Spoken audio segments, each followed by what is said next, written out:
Regina Winters is the Assistant Dean of the UCCS School of Public Affairs and a Senior Instructor in the Master of Public Administration program.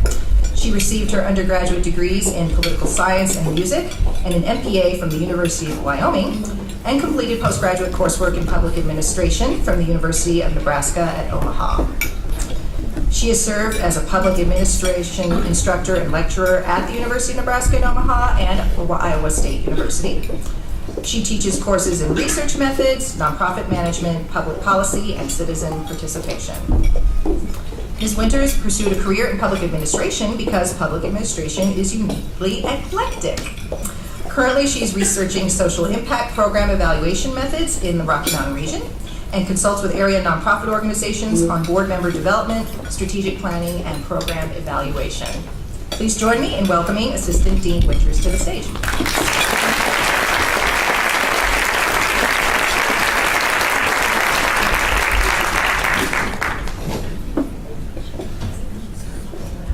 Thank you so much for that lovely introduction.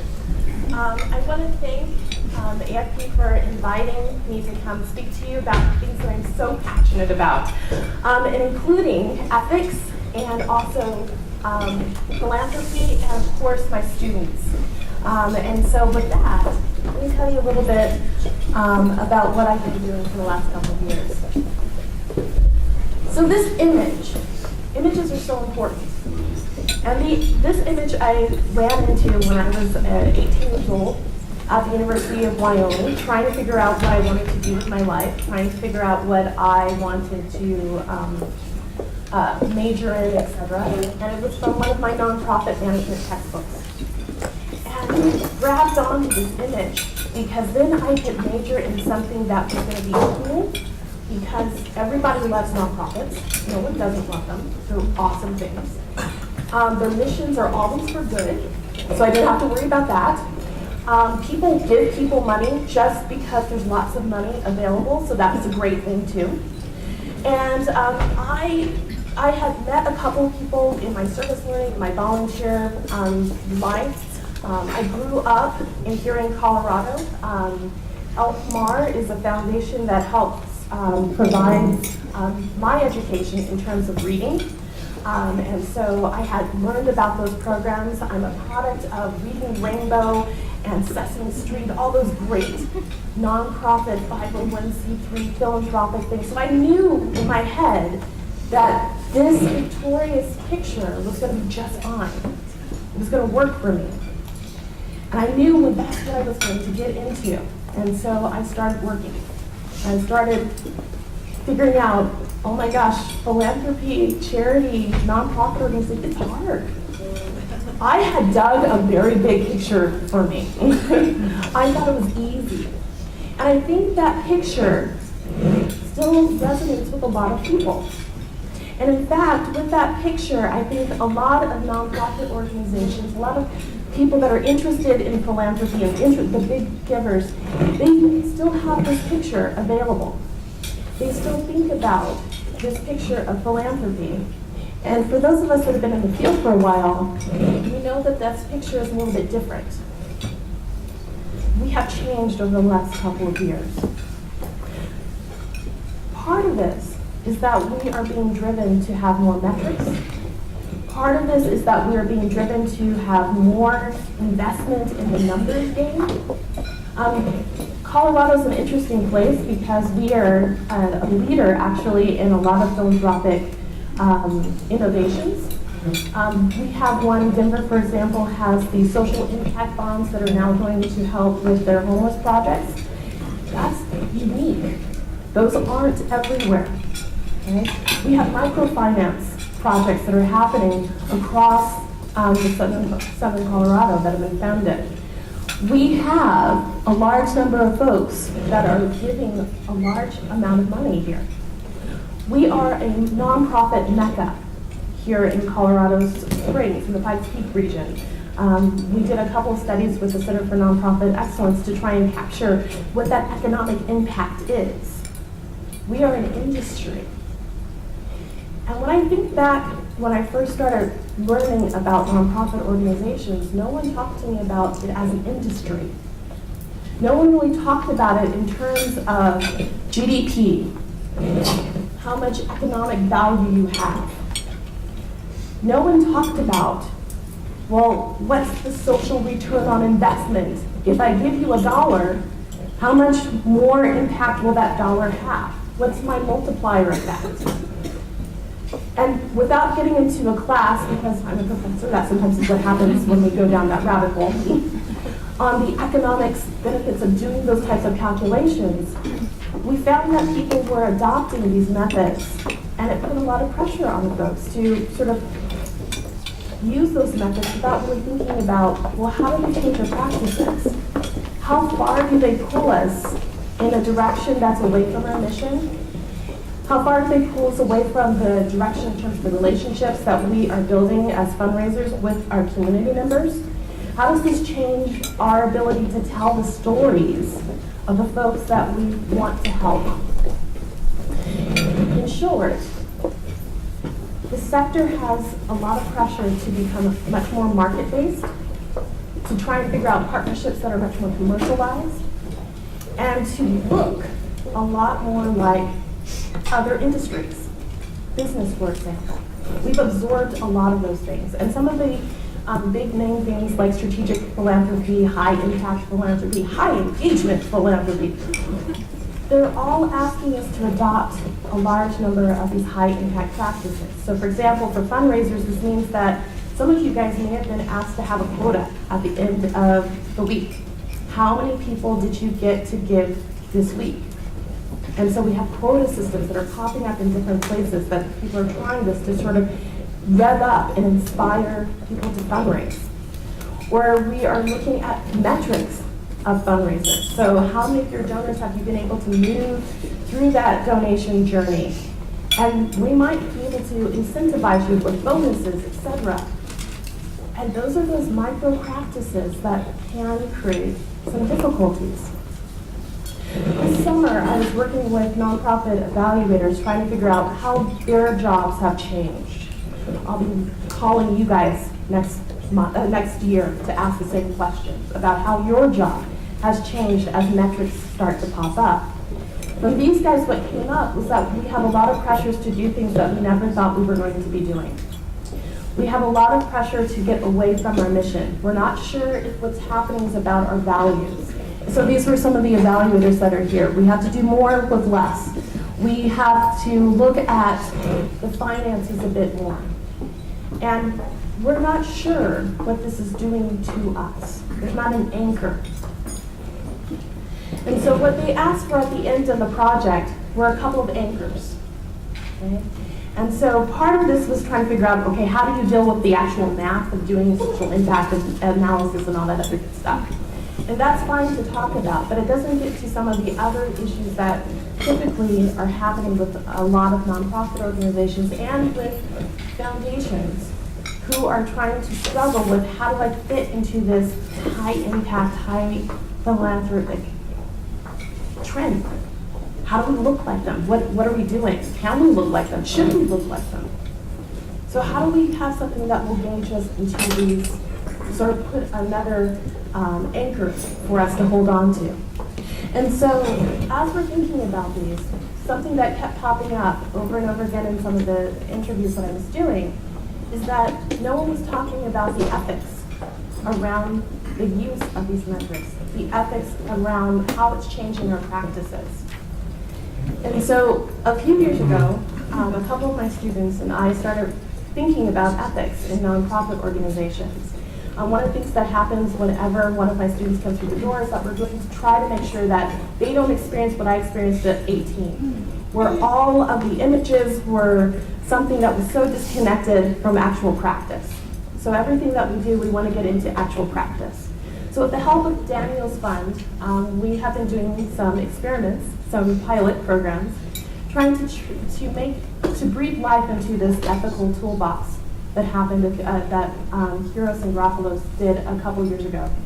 Breathe life into this sort of ethical lens. Because the things that we're talking about, the things that we're encountering, aren't necessarily going to be in the code of conduct. They're not going to go against your professional standards.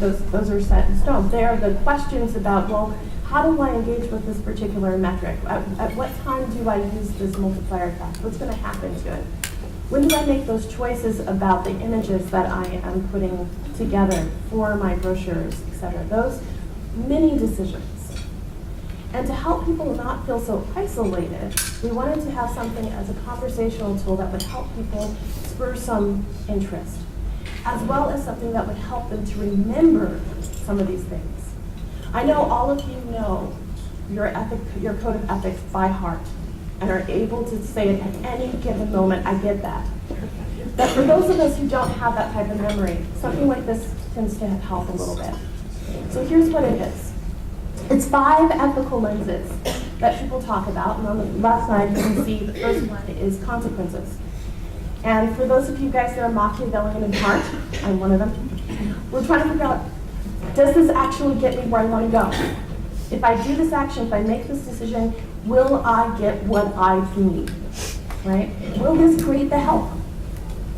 And it's not a bad place to start, but there's some ups and downs with that particular image. Sometimes we forget about how the journey that we're getting there, some of the mechanisms.